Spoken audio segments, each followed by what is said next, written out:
Hi everyone, આજે આપણે ચર્ચા કરીશું ડીવાયએસઓ સ્પેશિયલમાં આઈસીઈ મિરેકલ્સ જે એક્સક્લુઝિવ ફોર જીપીએસસી હોય છે. આમાં આપણે ચર્ચા કરવાના છીએ છેલ્લા 4 મહિનાના એટલે કે જૂન, જુલાઈ, ઓગસ્ટ, સપ્ટેમ્બર 2022ના અગત્યના કરંટ અફેર્સની. આજ રોજના સર્વપ્રથમ ટોપિક્સ આપણે કવર કરીશું બંધારણ અને રાજવ્યવસ્થા. તો બંધારણ અને રાજવ્યવસ્થાનો સર્વપ્રથમ ટોપિક છે IBBI રેગ્યુલેશન 2017માં સુધારા. હવે છે ને બે નિયમન કાયદાઓ છે. એ બંને નિયમન કાયદા છે ને એ ભારતીય નાદારી અને બેંકરપ્સી બોર્ડ નિયમન 2017 મુજબના જ છે. પરંતુ એક કાયદો છે એ ફરિયાદ વ્યવસ્થાપન પ્રક્રિયાને લગતો છે અને બીજો જ આવો કાયદો એ નિરીક્ષણ અને તપાસને લગતો છે. આ જે બંને કાયદા છે, આ બંને કાયદા કે જે 2017માં લાગુ કરવામાં આવ્યા હતા તેમાં સુધારો કરવામાં આવ્યો છે. IBBI રેગ્યુલેશન 2017ની વાત કરીએ તો પ્રથમ મેં તમને કાયદો કીધું એમ પ્રથમ કાયદો કયો છે તો કે ભારતીય નાદારી અને બેંકરપ્સી બોર્ડ ફરિયાદ વ્યવસ્થાપન પ્રક્રિયા નિયમન 2017. શું કરે છે આ કાયદો? તો કે તે નાદારી વ્યવસાયિક એજન્સીઓ અને ઉપયોગી માહિતી સામે દાખલ કરવામાં આવેલી ફરિયાદો અને ફરિયાદોના નિવારણ માટે એક પદ્ધતિ પ્રદાન કરે છે. બીજા કાયદાની વાત કરીએ તો ભારતીય નાદારી અને બેંકરપ્સી બોર્ડ નિરીક્ષણ અને તપાસ નિયમન 2017 જે કાયદો છે તે નાદારી વ્યવસાયિક એજન્સીઓ, નાદારી વ્યવસાયિકો અને ઉપયોગી માહિતી પર નિરીક્ષણ અને તપાસ હાથ ધરવા અને શિસ્ત સમિતિ દ્વારા આદેશો પસાર કરવા માટે એક પદ્ધતિ પ્રદાન કરે છે. બંને કોના રિલેટેડ છે? તો કે પદ્ધતિઓના રિલેટેડ છે, પરંતુ એકમાં શું કરવામાં આવે છે તો કે ફરિયાદો અને ફરિયાદોના નિવારણ માટેની પ્રક્રિયાઓ છે, જ્યારે બીજા કાયદામાં શું હોય છે તો કે તપાસ માટે હાથ ધરવા અને શિસ્ત સમિતિ દ્વારા આદેશો પસાર કરવા માટેની પદ્ધતિઓ આપેલી છે. હવે એમાં શું ફેરફાર કરવામાં આવે છે તેની વાત કરીએ તો તેમાંની મુખ્ય વિશેષતા આ મુજબ છે. એમાંની મુખ્ય ફેરફારોની સ્થિતિ જે છે એ આ મુજબ આપેલી છે. તો કે જે હાલની મિકેનિઝમમાં વિલંબના મુદ્દાને ઉકેલવા માટે ફરિયાદ વ્યવસ્થાપન પ્રક્રિયા નિયમન 2017 અને નિરીક્ષણ અને તપાસ નિયમન 2017માં પ્રદાન કરાયેલા અમલીકરણ પ્રક્રિયાઓને લગતી વિવિધ સમયરેખામાં સુધાર કરવામાં આવ્યો છે. એટલે કે પહેલાં જે સમયરેખાઓ હતી તે સમયરેખામાં હવે સુધારો કરી અને તેને વધુ કોએફિશિયન્ટ બનાવવામાં આવ્યું છે. વધુ એ આપેલું છે કે નાદારી વ્યવસાયિકો સામે મળેલી ફરિયાદોની તપાસ દ્વારા આઈપીને નિયંત્રણ કરવામાં આઈપીએસ એટલે કે નાદારી વ્યવસાયિક એજન્સીઓની અસરકારક ભાગીદારીમાં સુધારો કરવામાં આવ્યો છે. પછી આપેલું છે કે કમિટી ઓફ ક્રેડિટર્સ એટલે કે COC અને એડ્યુડિકેટિંગ ઓથોરિટી એટલે કે AA શિસ્ત સમિતિ એટલે કે DCના આદેશના પરિણામ વિશે માહિતી પ્રદાન કરવી તે પણ તેમાં એડ કરવામાં આવ્યું છે. વધુમાં આપેલું છે કે ફેરફાર માટેનું મુખ્ય કારણ શું છે તો કે ઝડપથી નિવારણ માટે અને સેવા પ્રદાતાઓ પર અયોગ્ય ભારને ટાળવો તેનું મુખ્ય કારણ છે ફેરફારનું. હવે વાત કરીએ ભારતીય નાદારી અને બેંકરપ્સી બોર્ડની. તો તેની સ્થાપના કરવામાં આવી હતી ઓક્ટોબર 2016માં નાદારી અને બેંકરપ્સી કોડ 2016 હેઠળ. પછી આપેલું છે કે તે આચારસંહિતાના અમલીકરણ માટે જવાબદાર ઇકોસિસ્ટમનો મુખ્ય આધાર સ્તંભ છે, જે કોર્પોરેટ વ્યક્તિઓ, ભાગીદારી પેઢીઓ અને વ્યક્તિઓના પુનર્ગઠન અને ઇન્સોલ્યુશન રેઝોલ્યુશન સાથે સંબંધિત કાયદાઓને સમયાંતરે સંકલિત કરે છે અને તેમાં સુધારો કરે છે, જેથી આવી વ્યક્તિઓની એસેટ્સ જે હોય છે એટલે કે અસ્કયામતોનું મૂલ્ય મહત્તમ કરી શકાય. ઉદ્યોગ સાહસિકતા ધિરાણની ઉપલબ્ધતાને પ્રોત્સાહન આપતી વખતે તમામ હિસ્સેદારોના હિતોને પણ સંતુલન કરી શકાય તે પણ તેનું એક મુખ્ય પ્રાવધાન છે. તે એક અનન્ય નિયમનકાર છે કારણ કે તે વ્યવસાય તેમજ પ્રક્રિયાનું નિયમન કરે છે. વધુમાં તે નાદારી વ્યવસાયિકો, નાદારી વ્યવસાયિક એજન્સીઓ, નાદારી વ્યવસાયિક સંસ્થાઓ અને માહિતી ઉપયોગિતાનું નિયમનકારી નિરીક્ષણ કરે છે. દેશમાં મૂલ્યવાદીઓના વ્યવસાયના નિયમન અને વિકાસ માટે તેને કંપનીઝ રજિસ્ટ્રેશન વેલ્યુએશન રૂલ્સ 2017 હેઠળ ઓથોરિટી તરીકે પણ નિયુક્ત કરવામાં આવ્યું છે. અહીંયા મેં તમને વેલ્યુઅર્સ કહ્યા છે, બરાબર છે, એ પણ ધ્યાન રાખજો. હવે વાત કરીશું ભારત અને NCAP. તો 24 જૂન 2022ના રોજ માર્ગ પરિવહન અને ધોરીમાર્ગ મંત્રાલયે ભારતમાં સુરક્ષિત કાર લાવવા માટે ઇન્ડિયા NCAP એટલે કે ન્યૂ કાર એસેસમેન્ટ પ્રોગ્રામ શરૂ કરવા માટેના ડ્રાફ્ટ GSR નોટિફિકેશનને મંજૂરી આપી છે. વધુમાં ન્યૂ કાર એસેસમેન્ટ પ્રોગ્રામ એક એવી પદ્ધતિ પ્રદાન કરે છે જેમાં ભારતમાં ઓટોમોબાઈલને ક્રેશ ટેસ્ટમાં તેમના પ્રદર્શનને આધારે સ્ટાર રેટિંગ આપવામાં આવશે. જેમ આપણે ઇલેક્ટ્રોનિક સપ્લાયન્સમાં કેવું 2 સ્ટાર, 3 સ્ટાર, 4 સ્ટાર, 5 સ્ટાર આપવામાં આવે છે, તેવી જ રીતે કારનું જે સેફ્ટી ફીચર્સ હોય છે તેનું ટેસ્ટિંગ કરીને તેમાં પણ સ્ટાર રેટિંગ આપવામાં આવશે. આ પ્રોગ્રામ ઉપભોક્તા કેન્દ્રિત પ્લેટફોર્મ તરીકે કાર્ય કરશે અને ગ્રાહકોને સ્ટાર રેટિંગના આધારે સુરક્ષિત કાર એક્સેસ કરવાની મંજૂરી આપશે. આનાથી શું થશે તો કે આનાથી સુરક્ષિત વાહનોના ઉત્પાદન માટે સમગ્ર દેશમાં ઓરિજિનલ ઇક્વિપમેન્ટ મેન્યુફેક્ચરિંગ એટલે કે OEMs વચ્ચે તંદુરસ્ત સ્પર્ધાને પ્રોત્સાહન મળશે. રોડ ટ્રાન્સપોર્ટ અને હાઈવે મંત્રીના જણાવ્યા અનુસાર ભારતમાં કારનું સ્ટાર રેટિંગ્સ ક્રેશ ટેસ્ટના આધારે કારમાં માળખાકીય અને મુસાફરીની સલામતીની ખાતરી કરવી મહત્વપૂર્ણ બનાવે છે. તે ભારતીય ઓટોમોબાઈલની નિકાસ ક્ષમતા વધારવામાં પણ મદદ કરશે. આ કાર્યક્રમ ભારતમાં ઓટોમોબાઈલ ઉદ્યોગને આત્મનિર્ભર બનાવશે અને ભારતને વિશ્વભરમાં ટોચનું ઓટોમોબાઈલ હબ બનાવવામાં ઉપયોગી સાબિત થશે. હવે આપણે વાત કરીશું પસમાદા સમુદાય. તો તાજેતરમાં પસમાદા સમુદાય તેમાં સમાવેશી વિકાસ અને આંતરજ્ઞાતિ ભેદભાવ નાબૂદી માટે ઘણા રાજકીય પક્ષોનું ધ્યાન આકર્ષિત કર્યું છે. પસમાદા મુસ્લિમની વાત કરવામાં આવે તો પસમાદા એક પર્શિયન શબ્દ છે જેનો અર્થ થાય છે કે જેઓ પાછળ રહી ગયા છે. તે શુદ્ર અથવા પછાત અને અતિશુદ્ર એટલે કે દલિત જાતિના મુસલમાનોનો ઉલ્લેખ કરે છે. 1998માં પસમાદા મુસ્લિમ માત્ર એક સમૂહ છે જે મુખ્યત્વે બિહારમાં કામ કરતું હતું અને ત્યારબાદ અગ્રણી અશરફ મુસ્લિમો એટલે કે ઉચ્ચ જાતિના વિરુદ્ધ તરીકે અપનાવવામાં આવ્યું હતું. વધુમાં પસમાદા એવા લોકોનો સમાવેશ થાય છે જેઓ સામાજિક, શૈક્ષણિક અને આર્થિક રીતે પછાત છે અને દેશમાં બહુમતી મુસ્લિમ સમુદાયો બનાવે છે. વધુ વાત કરીએ તો યુપી, બિહાર, ભારતના અન્ય ભાગોમાં મુસ્લિમ સંગઠનો દ્વારા પોતાની જાતિ દ્વારા ઐતિહાસિક અને સામાજિક રીતે દલિત મુસ્લિમ સમુદાયો તરીકે વ્યાખ્યાયિત કરવા માટે પસમાદા શબ્દનો ઉપયોગ કરવામાં આવે છે. પછાત, દલિત અને આદિવાસી મુસ્લિમ સમુદાયો હવે પસમાદાની ઓળખ હેઠળ સંગઠિત થઈ રહ્યા છે. તેમાં નીચેના સમુદાયોનો સમાવેશ થાય છે: કુંજરે, વણકર, દુનિયા, કસાઈ, ફકીર, હજામી, મેહતર, ગ્વાલા, ધોબી, લુહાર, મણિહાર અને દરજી અને વનગુજર, જેને આપણે રાયન, અંસારી, મંસૂરી, કુરેશી, અલવી, સલમાની, હાલખોર, ગોચી, હવરી, સેફી અને સિદ્દીકી તેમજ ઇદરીસી વગેરે નામે ઓળખીએ છીએ. હવે વાત કરીએ ભારતના બંધારણમાં જે લઘુમતીઓને લગતી જોગવાઈઓ છે તેની. તો બંધારણીય જોગવાઈમાં અનુચ્છેદ 29માં આ મુજબ આપેલું છે કે આ અનુચ્છેદ જોગવાઈ કરે છે કે ભારતના પ્રદેશ અથવા તેના કોઈપણ ભાગમાં રહેતા નાગરિકના કોઈપણ વિભાગને તેની ચોક્કસ ભાષા, લિપિ અથવા સંસ્કૃતિ જાળવી રાખવાનો અધિકાર છે. આ અધિકાર કોણ આપે છે? તો કે ભારતનું બંધારણ ઇટસેલ્ફ આપે છે. અનુચ્છેદ 29 હેઠળ આપવામાં આવેલા અધિકારો લઘુમતી અને બહુમતી બંને માટે ઉપલબ્ધ છે. એવું નથી કે તમે લઘુમતી હોય તો તમને જ મળે, બહુમતી સમુદાય હોય તો પણ તેમને આ અનુચ્છેદ હેઠળ પોતાના અધિકારો પ્રાપ્ત થાય છે. જોકે સર્વોચ્ચ ન્યાયાલય છે તેને જણાવ્યું હતું કે આ અનુચ્છેદનો વ્યાપ માત્ર લઘુમતીઓ પૂરતો મર્યાદિત નથી, કારણ કે અનુચ્છેદમાં નાગરિકોનો વર્ગ શબ્દનો ઉપયોગ લઘુમતીઓ તેમજ બહુમતીનો બંનેનો સમાવેશ કરે છે. પછી વાત કરીશું અનુચ્છેદ 30 હેઠળની જોગવાઈઓ. તો ધર્મ અથવા ભાષા પર આધારિત તમામ લઘુમતીઓને તેમની પસંદગીની શૈક્ષણિક સંસ્થાની સ્થાપના અને મેનેજમેન્ટ એટલે કે સંચાલન કરવાનો અધિકાર છે. અનુચ્છેદ 30 હેઠળ આપવામાં આવેલ સંરક્ષણ લઘુમતીઓ એટલે કે ધાર્મિક હોય કે ભાષાકીય હોય તેના સુધી મર્યાદિત છે અને નાગરિકના કોઈપણ વર્ગ સુધી વિસ્તરતું નથી. બરાબર છે. હવે અનુચ્છેદ 29 હેઠળ આ જોગવાઈ આપેલી છે. હવે વાત કરીએ અનુચ્છેદ 350B.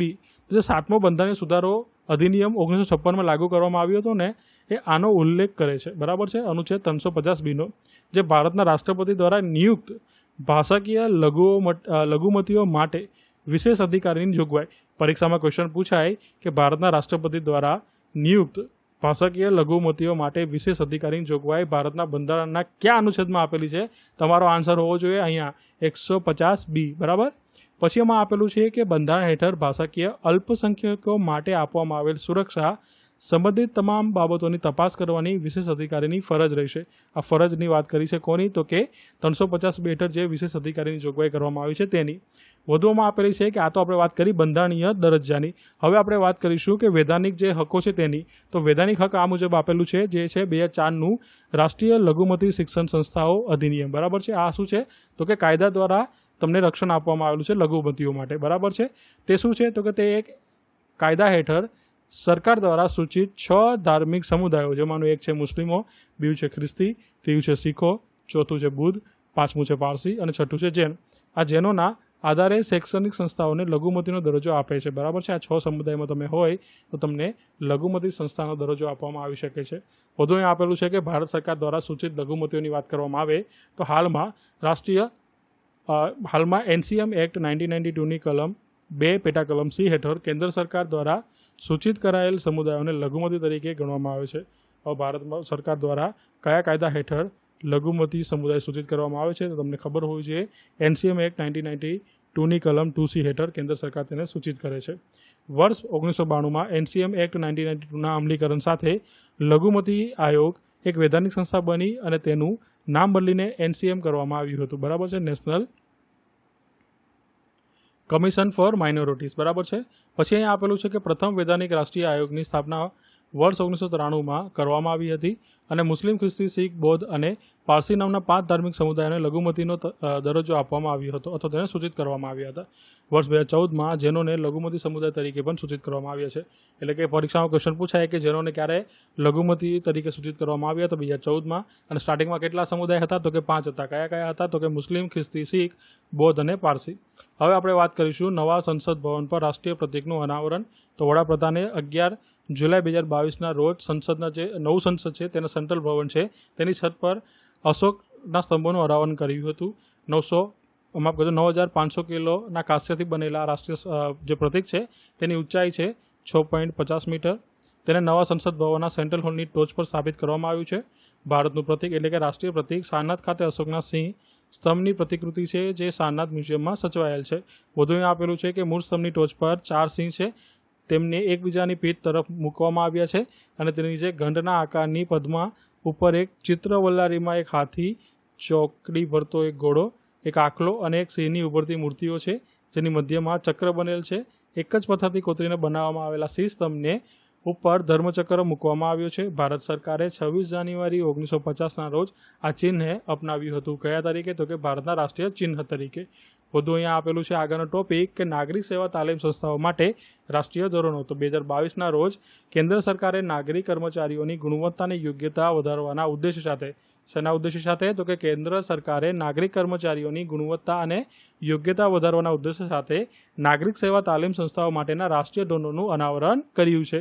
અહીંયા NSC-STIની શરૂઆત સમતા નિર્માણ આયોગના મુખ્યાલય ખાતે કરવામાં આવી હતી. આ સાથે જ ભારત સિવિલ સર્વિસીસ પ્રશિક્ષણ સંસ્થાઓ માટે રાષ્ટ્રીય સ્તરના ધોરણો બનાવવા માટે અનન્ય મોડલ શરૂ કરનાર વિશ્વનો કેવો દેશ બની ગયો છે તો કે પ્રથમ દેશ બની ગયો છે. લોન્ચ ઇવેન્ટ દરમિયાન રાષ્ટ્રીય ધોરણો માટે વેબ પોર્ટલ અને અભિગમ પેપરનું પણ અનાવરણ કરવામાં આવ્યું હતું. સિવિલ સર્વન્ટ માટે મિશન કર્મયોગીના ભાગરૂપે સમતા નિર્માણ આયોગની રચના કરવામાં આવી હતી. પરીક્ષામાં ક્વેશ્ચન પૂછવામાં આવે તો કે ક્ષમતા નિર્માણ આયોગની રચના કેના અંતર્ગત કરવામાં આવી હતી તો તમારો ક્વેશ્ચનનો આન્સર હોવો જોઈએ કે મિશન કર્મયોગીના ભાગરૂપે ક્ષમતા નિર્માણ આયોગની રચના કરવામાં આવી હતી. આ જે કમિશન છે આ કમિશનમાં સંબંધિત ક્ષેત્રના નિષ્ણાંતો અને વૈશ્વિક વ્યવસાયિકોનો સમાવેશ થાય છે. વધુમાં તે વાર્ષિક ક્ષમતા નિર્માણ યોજનાઓની તૈયારી અને દેખરેખ તેમજ સરકારમાં માનવ સંસાધનના ઓડિટમાં મદદરૂપ કરે છે. આ ઉપરાંત સપ્ટેમ્બર 2020માં વડાપ્રધાન કેન્દ્રીય કેબિનેટની અધ્યક્ષતામાં કેન્દ્રીય મંત્રીમંડળે નાગરિક સેવાઓના ક્ષમતા નિર્માણ માટે રાષ્ટ્રીય કાર્યક્રમ તરીકે મિશન કર્મયોગી શરૂ કરવા માટેની મંજૂરી આપી હતી. વધુ આ કાર્યક્રમનો ઉદ્દેશ્ય ભારતીય નાગરિક કર્મચારીઓને વધુ સર્જનાત્મક, વિચારશીલ, નવીન, વધુ ગતિશીલ, પ્રગતિશીલ, ઉર્જાસભર, કાર્યક્ષમ, પારદર્શક અને ટેકનોલોજી સક્ષમ બનાવીને ભવિષ્ય માટે તૈયાર કરવાનો છે. હવે આપણે વાત કરીશું હઠ્ઠી સમાજ. તાજેતરમાં કેન્દ્ર સરકાર હિમાચલ પ્રદેશના સિકમોર જિલ્લાના તાનાગીરી વિસ્તારના હઠ્ઠી સમુદાયને આદિવાસીનો દરજ્જો આપવા પર વિચાર કરી રહ્યું છે.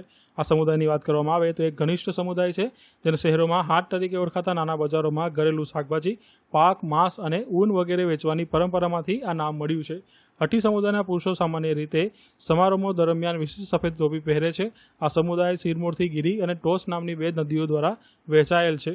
ટોસ તેને ઉત્તરાખંડના જોનસર બાવર પ્રદેશમાંથી વિભાજિત કરે છે.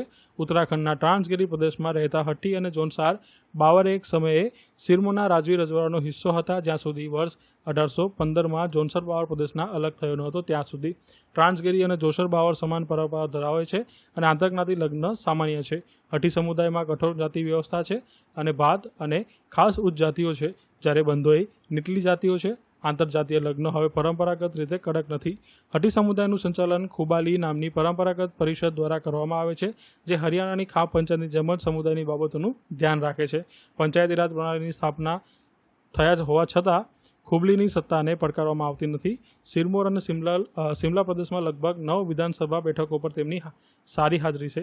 ભારતની 2011ની વસ્તી ગણતરી મુજબ હિમાચલ પ્રદેશની કુલ આદિવાસી વસ્તી 3,92,126 છે જે રાજ્યની કુલ વસ્તીના 5.7% છે. હવે આપણે વાત કરીશું કૌટુંબિક અદાલતો સુધારા બિલ 2022. તાજેતરમાં લોકસભાએ ફેમિલી કોર્ટ સુધારા બિલ 2022 પસાર કર્યું જે હિમાચલ પ્રદેશ અને નાગાલેન્ડમાં ફેમિલી કોર્ટની સ્થાપના માટે ફેમિલી કોર્ટ એક્ટ 1984માં સુધારો કરવા માંગે છે.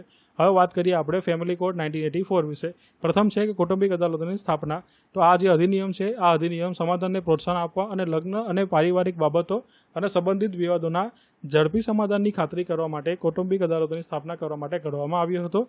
વધુમાં આ જે કાયદો છે તેના અંતર્ગત ન્યાયાધીશોની નિમણૂક. તો રાજ્ય સરકાર હાઈકોર્ટની સંમતિથી એક અથવા વધુ વ્યક્તિઓને ફેમિલી કોર્ટના જજ તરીકે નિયુક્ત કરી શકે છે. પછી એમાં આપેલું છે કે સમાજ કલ્યાણ એજન્સીઓનું સંગઠન. તો રાજ્ય સરકાર નીચેના માટે ફેમિલી કોર્ટની વ્યવસ્થા પણ કરી શકે છે, જેમાં સમાવેશ થાય છે સામાજિક કલ્યાણ સાથે સંકળાયેલ સંસ્થા અથવા સંગઠન, કુટુંબના કલ્યાણને પ્રોત્સાહન આપવામાં વ્યવસાયિક રીતે રોકાયેલ વ્યક્તિ, સામાજિક કલ્યાણના ક્ષેત્રમાં કામ કરતી વ્યક્તિ, અન્ય કોઈપણ વ્યક્તિ કે જેનું ફેમિલી કોર્ટ સાથે જોડાણ તેના કાયદાના હેતુઓ અનુસાર તેના અધિકાર ક્ષેત્રોનો વધુ અસરકારક રીતે ઉપયોગ કરવા સક્ષમ બનાવે છે. આ બધી બાબતોનો તેમાં સમાવેશ થયો છે. હવે આપણે વાત કરીશું ફેમિલી કોર્ટ સુધારા બિલ વિશે. તો તે હિમાચલ પ્રદેશ રાજ્યમાં 15 ફેબ્રુઆરી 2019થી અને નાગાલેન્ડ રાજ્યમાં 12 સપ્ટેમ્બર 2008થી પ્રભાવી ફેમિલી કોર્ટની સ્થાપના માટે જોગવાઈ કરવા માંગે છે. તેને કૌટુંબિક અદાલતો સુધારા અધિનિયમ 2022ની શરૂઆત પહેલાં હિમાચલ પ્રદેશ અને નાગાલેન્ડની રાજ્ય સરકારો અને તે રાજ્યોની કૌટુંબિક અદાલત દ્વારા કરવામાં આવેલા કાયદા હેઠળના તમામ કૃત્યોને પૂર્વ નિર્ધારિત એટલે કે રેટ્રોસ્પેક્ટિવ રીતે માન્યતા આપવા માટે એક નવી કલમ 3A દાખલ કરવા માંગે છે. બિલ અનુસાર ફેમિલી કોર્ટના જજની નિમણૂક અને એક્ટ હેઠળ આવા જજની પોસ્ટિંગ, બઢતી અથવા ટ્રાન્સફરના તમામ ઓર્ડર પણ બંને રાજ્યોમાં માન્ય રહેશે. હવે આ ફેરફારની જરૂરિયાત કેમ થઈ તેની વાત કરી લઈએ. તો 26 રાજ્યો અને કેન્દ્રશાસિત પ્રદેશમાં કુલ 715 કૌટુંબિક અદાલતો સ્થાપિત અને કાર્યરત છે, જેમાંથી 3 ફેમિલી કોર્ટ હિમાચલ પ્રદેશ રાજ્યમાં અને 2 ફેમિલી કોર્ટ નાગાલેન્ડ રાજ્યમાં છે. જોકે કેન્દ્ર સરકાર દ્વારા હિમાચલ પ્રદેશ અને નાગાલેન્ડ માટે આ રાજ્યમાં આ અધિનિયમ લાગુ કરવા માટે નોટિફિકેશન બહાર પાડવામાં આવ્યું ન હતું. હિમાચલ પ્રદેશ રાજ્યમાં ફેમિલી કોર્ટના અધિકાર ક્ષેત્રના અભાવના મુદ્દાને હિમાચલ પ્રદેશની હાઈકોર્ટ સમક્ષ પડકારવામાં આવ્યો હતો. એવું જણાવવામાં આવ્યું હતું કે કેન્દ્ર સરકારે હિમાચલ પ્રદેશ રાજ્યની ફેમિલી કોર્ટના અધિકાર ક્ષેત્રને વિસ્તારતું કોઈ જાહેરનામું બહાર પાડ્યું નથી. તેથી આવી અદાલતો અધિકાર ક્ષેત્ર વિના કામ કરી રહી છે અને આ કાયદા હેઠળ કરવામાં આવેલી કોઈપણ કૃત્ય અથવા કોઈ કાર્યવાહી શરૂઆતથી જ રદબદલ લાગે છે, કોઈ કાનૂની અસર ન ધરાવતી સ્થાપનાના કારણે. બરાબર. પછી નાગાલેન્ડમાં પણ ફેમિલી કોર્ટ 2008થી કોઈપણ કાયદાકીય સત્તા વિના ચલાવવામાં આવી રહી છે, તેવા પણ આક્ષેપો મૂકવામાં આવ્યા છે. હવે વાત કરીશું લોકસભામાં નવા બિલ. તો 2 નવા બિલ, એક છે સ્પર્ધા સુધારા બિલ 2022 અને બીજું છે નવી દિલ્હી ઇન્ટરનેશનલ આર્બિટ્રેશન સેન્ટર સુધારા બિલ લોકસભામાં રજૂ કરવામાં આવ્યા. પ્રથમ આપણે વાત કરી લઈએ સ્પર્ધા સુધારા બિલ 2022.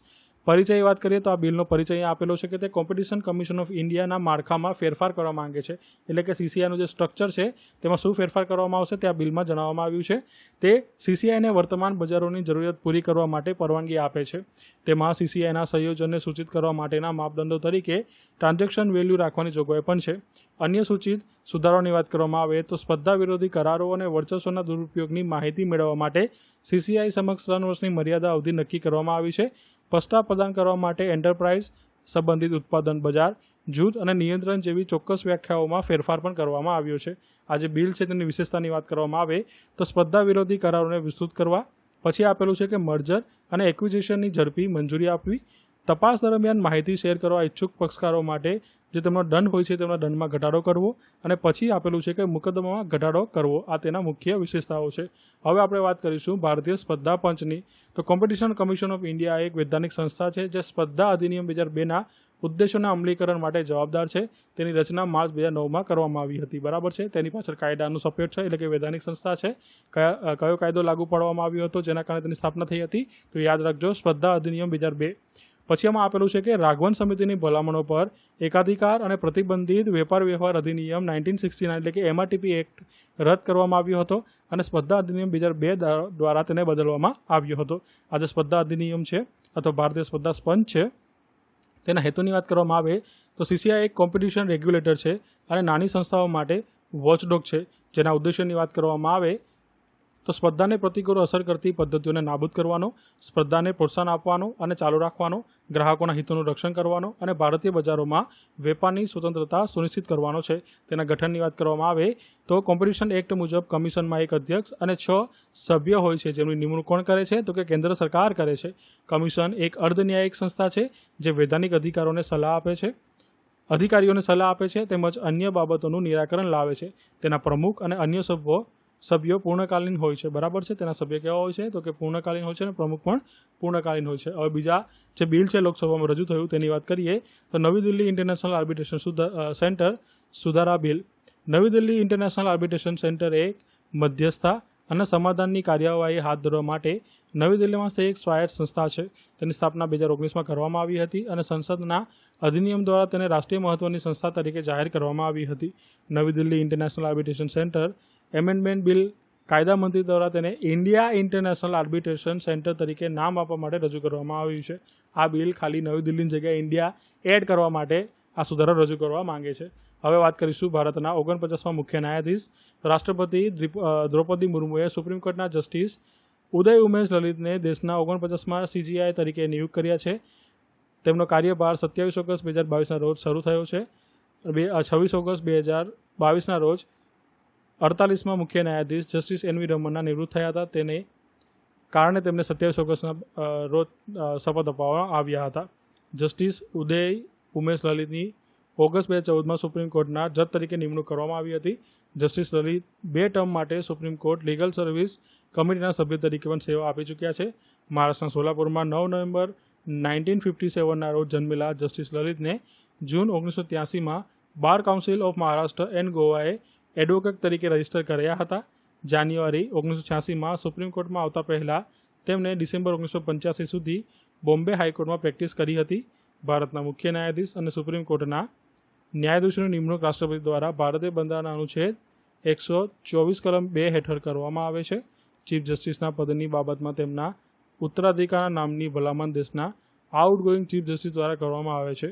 મુખ્ય ન્યાયાધીશની ભલામણ કેન્દ્રીય કાયદા પ્રધાન દ્વારા વડાપ્રધાનને સ્થાનાંતરિત કરવામાં આવે છે.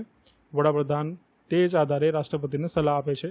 બીજા જજના કેસમાં 1993માં સુપ્રીમ કોર્ટે ચુકાદો આપ્યો હતો કે સુપ્રીમ કોર્ટના સૌથી વરિષ્ઠ જજની જ ચીફ જસ્ટિસ તરીકે નિમણૂક કરી છે. અહીંયા બીજા જજના કેસની વાત કરીએ તો જજીસ કેસની વાત થાય છે. બરાબર છે. કેટલા છે જજીસ કેસ? 1, 2, 3 અને 4 છે. બરાબર. હવે એમાં આપ્યું છે કે સુપ્રીમ કોર્ટના કોલેજિયમમાં ભારતના મુખ્ય ન્યાયાધીશની અધ્યક્ષતામાં સુપ્રીમ કોર્ટના અન્ય 4 વરિષ્ઠ ન્યાયાધીશોનો સમાવેશ થાય છે. કોલેજિયમમાં કોણ કોણ હોય છે? તો કે CJI અને અન્ય 4 વરિષ્ઠ ન્યાયાધીશો. હવે આપણે વાત કરીશું આત્મનિરીક્ષણ આર્મ ફોર્સિસ ટ્રિબ્યુનલ. રક્ષામંત્રી શ્રી રાજનાથસિંહે નવી દિલ્હીમાં 20 ઓગસ્ટ 2022ના રોજ arm forces tribunal principal bench bar association દ્વારા આયોજિત આત્મનિરીક્ષણ સશક્ત દળો ટ્રિબ્યુનલ પરના રાષ્ટ્રીય સેમિનારનું ઉદ્ઘાટન કર્યું હતું. ભૂતપૂર્વ સૈનિકો, તેમના પરિવારો અને યુદ્ધ વિધવાઓ એટલે કે જે યુદ્ધમાં શહીદ થયેલા છે તેમની વિધવાઓ ઉપરાંત સશસ્ત્ર દળોના સેવા આપતા કર્મચારીઓને ઝડપી અને સસ્તો ન્યાય સુનિશ્ચિત કરવા માટે રચવામાં આવેલ આર્મ ફોર્સિસ ટ્રિબ્યુનલની કામગીરીની તપાસ કરવા આ સેમિનારનું આયોજન કરવામાં આવ્યું હતું. આ સેમિનારનો ઉદ્દેશ્ય તેના કાર્યનું પૃથ્થકરણ કરવાનો, કોઈપણ ખામીઓ માટેના ઉપાયો સૂચવવાનો અને ઝડપી ન્યાય મેળવવા સાથે અરજદારોની સમસ્યાઓ અને મુશ્કેલીઓનું નિરાકરણ કરવાનો છે. સેમિનારમાં સંરક્ષણ મંત્રાલય, કાયદા અને ન્યાય મંત્રાલય અને ન્યાયતંત્રના વરિષ્ઠ અધિકારીઓ ભાગ લીધો હતો. આર્મ ફોર્સિસ ટ્રિબ્યુનલના રાઇઝિંગ ડેની ઉજવણીના ભાગરૂપે તેનું આયોજન કરવામાં આવ્યું હતું. પછીનો આપણો ટોપિક છે યુનિવર્સલ પોસ્ટલ યુનિયન. તાજેતરમાં કેન્દ્રીય કેબિનેટે 9થી 27 ઓગસ્ટ 2021ના રોજ આબિજાન કોટ ડિઆવિયોરમાં આયોજિત યુનિવર્સલ પોસ્ટલ યુનિયનની 27મી કોંગ્રેસ દરમિયાન હસ્તાક્ષર કરાયેલ બંધારણના 11મા વધારાના પ્રોટોકોલમાં સમાપ્ત થયેલા બંધારણીય સુધારાને પ્રસ્તાવનાને મંજૂરી આપી છે. વધુમાં આપેલું છે કે મંજૂરીની મહત્વ શું છે? તો કે આ મંજૂરી ભારત સરકારના પોસ્ટ વિભાગને ભારતના મહામહિમ એટલે કે રાષ્ટ્રપતિ દ્વારા હસ્તાક્ષર કરાયેલ મંજૂરીનું ફોર્મ પ્રાપ્ત કરવા સક્ષમ બનાવે છે. અને આ ફોર્મ યુનિવર્સલ પોસ્ટલ યુનિયનના ઇન્ટરનેશનલ નેશનલ બ્યુરોના ડિરેક્ટર જનરલને સબમિટ કરે છે. વધુમાં આ UPU બંધારણના અનુચ્છેદ 25 અને 30માં નિર્ધારિત જવાબદારીઓને પૂર્ણ કરશે. જે સભ્ય રાજ્યો દ્વારા કોઈપણ કોંગ્રેસ દ્વારા પસાર કરેલા બંધારણમાં સુધારાની વહેલી મંજૂરી માટે પ્રદાન કરે છે. આ સુધારો ઘણા લાંબા સમયથી ચાલતી વિસંગતતાઓને ઉકેલશે અને Vienna convention on the law of treaties 1969ના અનુસંધાનમાં કાયદાઓની બહાલી અથવા બહાલીની જોગવાઈઓને સમાયોજિત કરશે. સંધિઓના કાયદા પર વિયેના કન્વેન્શન દેશો વચ્ચે સંધિઓનું સંચાલન કરતી આંતરરાષ્ટ્રીય સમજૂતી સંયુક્ત રાષ્ટ્રના આંતરરાષ્ટ્રીય કાયદાપંચ દ્વારા તૈયાર કરવામાં આવી હતી અને 23 મે 1969ના રોજ અપનાવવામાં આવી હતી અને 27 જાન્યુઆરી 1980ના રોજ તેને અમલ કરવામાં આવ્યો હતો. વધુમાં આપણે UPU એટલે કે યુનિવર્સલ પોસ્ટલ યુનિયનની વાત કરવામાં આવે તો રચના 1874માં થઈ હતી અને મુખ્ય મથક છે બર્ન, સ્વિટ્ઝરલેન્ડમાં. તે યુનાઇટેડ નેશનની વિશિષ્ટ એજન્સી છે જે વિશ્વવ્યાપી પોસ્ટલ સિસ્ટમ ઉપરાંત સભ્ય દેશો વચ્ચે પોસ્ટલ નીતિઓનું સંકલન કરે છે. તે વિશ્વમાં બીજી સૌથી જૂની આંતરરાષ્ટ્રીય સંસ્થા છે.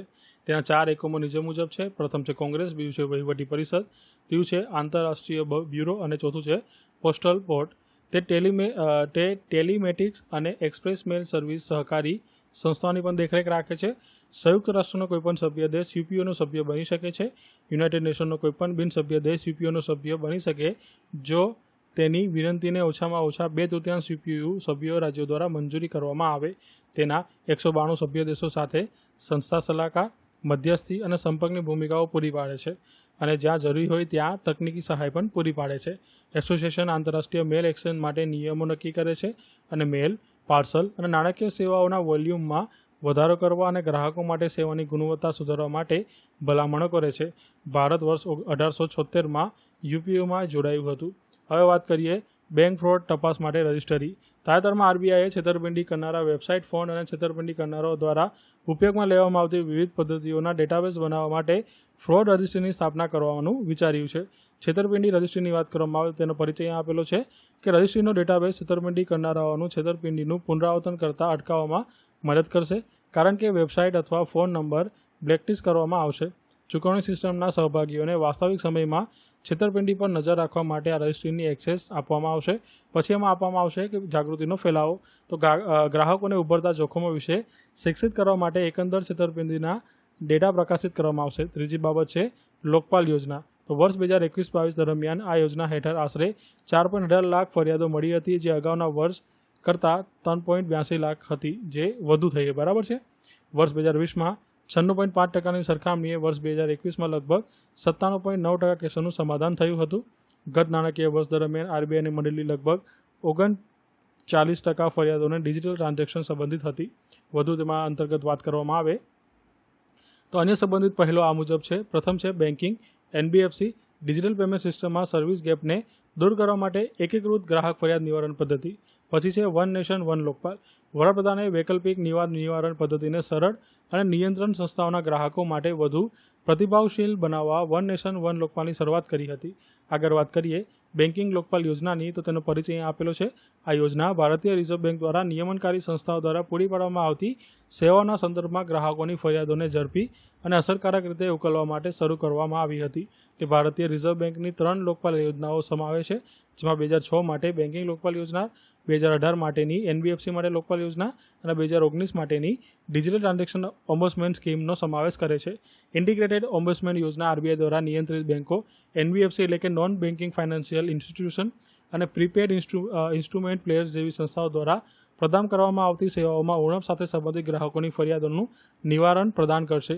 જો ફરિયાદોનો ઉકેલ ગ્રાહકોના સંતોષ અનુસાર નહીં આવે અથવા 30 દિવસની અંદર નિયંત્રિત સંસ્થા દ્વારા તેનો જવાબ આપવામાં નહીં આવે તો તેમાં ₹50 કરોડથી વધુની થાપણો ધરાવતી નોન શેડ્યુલ પ્રાથમિક સરકારી બેંકોનો પણ સમાવેશ થાય છે. આ યોજના આરબીઆઈ ઓમ્બુડસમેન મિકેનિઝમના અધિકાર ક્ષેત્રને તટસ્થ કરીને એક રાષ્ટ્ર એક લોકપાલ અભિગમ અપનાવે છે. હવે લોકપાલની વાત કરવામાં આવે તો એક સરકારી અધિકારી છે જે જાહેર સંસ્થાઓ સામે સામાન્ય લોકો દ્વારા કરવામાં આવતી ફરિયાદોનું નિરાકરણ કરે છે. લોકપાલનો આ વિચાર સ્વીડનમાંથી લેવામાં આવ્યો છે. લોકપાલ એ કોઈપણ સેવા અથવા વહીવટી સત્તા સામેની ફરિયાદોના નિવારણ માટે વિધાનસભા દ્વારા નિયુક્ત કરાયેલ અધિકારી છે. ભારતમાં નીચેના ક્ષેત્રોમાં ફરિયાદોના નિવારણ માટે લોકપાલની નિમણૂક કરવામાં આવે છે, જેમાં પ્રથમ છે વીમા લોકપાલ, બીજું છે આવકવેરા લોકપાલ અને ત્રીજું છે બેન્કિંગ લોકપાલ. હવે વાત કરીશું ભારતીય નૌકાદળના નવા ચિહ્નનું અનાવરણ કરવામાં આવ્યું. તાજેતરમાં વડાપ્રધાને ભારતીય નૌકાદળના નવા ધ્વજનું અનાવરણ કર્યું હતું, જેની મહાન ભારતીય સમ્રાટ છત્રપતિ શિવાજી મહારાજની મુદ્રામાંથી પ્રેરણા લેવામાં આવી છે. તેના મુખ્ય બિંદુની વાત કરવામાં આવે તેની પહેલાં તમે અહીંયા તસવીરમાં તેને જોઈ શકો છો. આ નવા ધ્વજના 2 મુખ્ય ઘટકો છે. ઉપલા ડાબી બાજુએ કેન્ટન રાષ્ટ્રીય ચિહ્ન અને ફ્લાય સાઇડની મધ્યમાં નેવી બ્લુ ગોલ્ડ અષ્ટકોણ આવેલો છે. આ નવા ધ્વજમાંથી સેન્ટ જોર્જ ક્રોસ હટાવી લેવામાં આવ્યો છે. હવે ઉપર ડાબી બાજુએ તિરંગો બનાવવામાં આવ્યો છે. તેની બાજુમાં વાદળી પૃષ્ઠભૂમિ પર સોનેરી રંગમાં અશોકનું પ્રતીક છે. તેની નીચે સંસ્કૃત ભાષામાં સામનો વરુણ લખેલું છે. તેનો અર્થ થાય છે કે પાણીના દેવતા વરુણ આપણા માટે શુભ છે. વધુમાં વાત કરીએ તો આ નવા ધ્વજમાં વાદળી અષ્ટકોણ આકાર 8 દિશાઓનું પ્રતિનિધિત્વ કરે છે, જે ભારતીય નૌકાદળની બહુપક્ષીય પહોંચ અને બહુવિધ કાર્યક્ષમતાનું પ્રતીક છે, જ્યારે એન્કર પ્રતીક મક્કમતાનું પ્રતિનિધિત્વ કરે છે. હવે નવી ફ્લેગ પાછળના ઇતિહાસની વાત કરવામાં આવે તો ભારત બ્રિટિશ કોલોનીમાંથી આઝાદ થયું, પરંતુ ભારતીય નૌકાદળનો ધ્વજ બ્રિટિશ કાળની ઝલક બની રહી ગયો. નૌકાદળના ધ્વજ પર દેખાતો લાલ ક્રોસ એ સેન્ટ જોર્જ ક્રોસ તરીકે ઓળખાય છે, જે એક સમયે અંગ્રેજ ધ્વજ યુનિયન જેકનો ભાગ હતો. આ રેડ ક્રોસ નેવીનું ચિહ્ન છે અને ઉપર ડાબી બાજુએ તિરંગો મૂકવામાં આવ્યો હતો. વર્ષ 2001માં આ ધ્વજને બદલીને તેમાંથી રેડ ક્રોસને હટાવી દેવામાં આવ્યો હતો અને તેની જગ્યાએ અશોકનું પ્રતીક વાદળી રંગમાં બનાવવામાં આવ્યું હતું. જોકે વાદળી રંગ સમુદ્ર અને આકાશ સાથે ભળી જાય છે, જેના કારણે તે દેખાતો નથી તેવી ફરિયાદ થઈ હતી. આ પછી 2004માં તેને ફરીથી બદલવામાં આવ્યો અને રેડ ક્રોસની સ્થાપના કરવામાં આવી, પરંતુ આ વખતે અશોકનું પ્રતીક રેડ ક્રોસની મધ્યમાં મૂકવામાં આવ્યું હતું. 2014માં તેમાં ફરીથી ફેરફાર કરવામાં આવ્યો અને અશોક પ્રતીકને નીચે સત્યમેવ જયતે લખવામાં આવ્યું. પછીના ટોપિકની વાત કરવામાં આવે તો સુપ્રીમ કોર્ટના ન્યાયાધીશ ડીવાય ચંદ્રચૂડને નાલસાના કાર્યકારી ચેરમેન તરીકે નિયુક્ત કરવામાં આવ્યા. સુપ્રીમ કોર્ટના જજ ડીવાય ચંદ્રચૂડને નેશનલ લીગલ સર્વિસ ઓથોરિટીના આગામી કાર્યકારી અધ્યક્ષ બનાવવામાં આવ્યા છે. આ પદ અગાઉ ભારતના મુખ્ય ન્યાયાધીશ યુ લલિતે પાસે હતું. સીજીઆઈ લલિતની નિવૃત્તિ બાદ જસ્ટિસ ચંદ્રચૂડ નવેમ્બર 2022થી 50મા સીજીઆઈનો કાર્યકાળ સંભાળશે. નાલસાનો હેતુ પાત્ર ઉમેદવારોને મફત કાનૂની સેવાઓ પ્રદાન કરવાનો છે. પછી છે ઉત્તર પ્રદેશ દિલ્હી એનસીઆરની તર્જ પર રાજ્ય રાજધાની ક્ષેત્રનો વિકાસ કરશે. ઉત્તર પ્રદેશમાં લખનૌમાં દિલ્હી રાષ્ટ્રીય રાજધાની ક્ષેત્રની તર્જ પર સ્ટેટ કેપિટલ ટેરિટરીનો વિકાસ કરવામાં આવશે.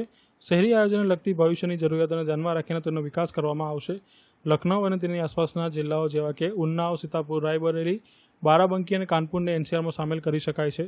આનંદીબેન પટેલ ઉત્તર પ્રદેશના રાજ્યપાલ છે અને સીએમ યોગી આદિત્યનાથ છે.